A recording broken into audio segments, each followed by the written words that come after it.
Hello, this is Ray Main here again with today's Bible reading. Today we're going to be reading in the book of Deuteronomy, chapter 10.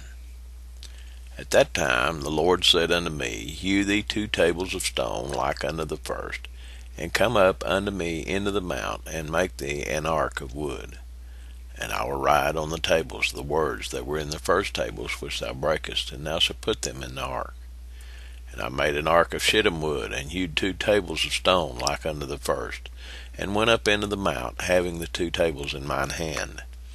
And he wrote on the tables, according to the first writing, the 10 commandments, which the Lord spake unto you in the mount out of the midst of the fire in the day of the assembly. And the Lord gave them unto me. And I turned myself, and came down from the mount, and put the tables in the ark which I had made, and there they be, as the Lord commanded me. And the children of Israel took their journey from Beeroth of the children of Jachin to Mizerah. There Aaron died, and there he was buried, and Eleazar his son ministered in the priest's office in his stead.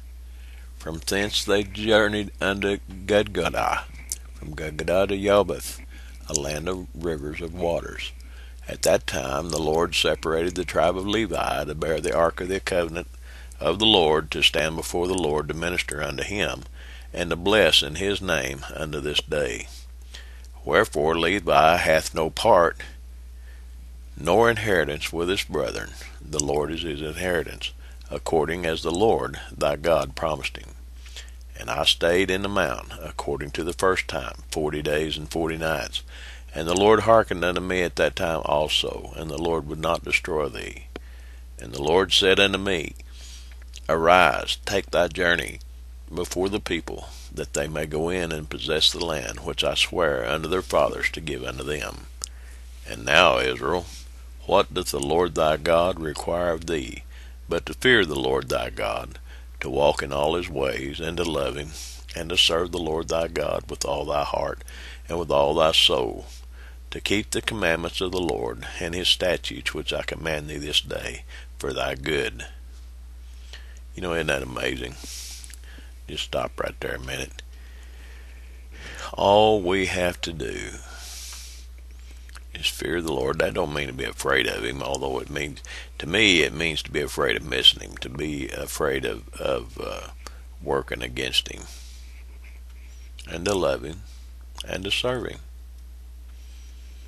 with all your heart and soul, and to keep the commandments and his statutes. That's all he requires of us. Why is that so hard to do? It's amazing.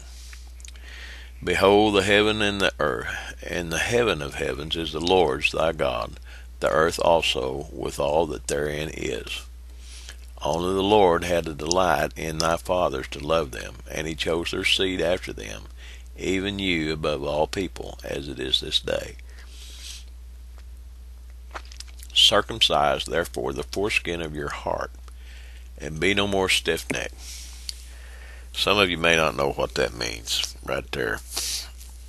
There's other scripture that talks about the fleshly tables of your heart. Basically what that means, in the physical act of circumcision, it is getting rid of some flesh that is not really needful. And that's a symbol, as far as in this particular circumstance, circumcise therefore the foreskin of your heart. What he's saying there is to get rid of the flesh that's in your heart. He just got through saying that all he requires of you is to love him and serve him and obey him. But we, in our hearts, get so caught up in the world, and we get things in our heart of the world that hides, if you will, God. We've got to get rid of that. For the Lord your God is God of gods and Lord of lords, a great God, a mighty and a terrible, which regardeth not persons, nor taketh reward. He doth execute the judgment of the fatherless and widow, and loveth the stranger, in giving him food and raiment. Love ye therefore the stranger, for ye were strangers in the land of Egypt. Thou shalt fear the Lord thy God. Him shalt thou serve, To him shalt thou cleave, and swear by his name. He is thy praise, he is thy God, that hath done for thee these great and terrible things which thine eyes have seen. Thy fathers went down into Egypt with 60 persons, and now the Lord thy God hath made thee as the stars of heaven for multitude. So there you have it.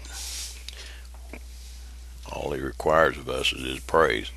There's scripture that we'll get to that says he dwells in the praises of his people. He dwells in the praises of his people. That's all for today. God bless you. May the Lord bless and keep you. Talk to you tomorrow.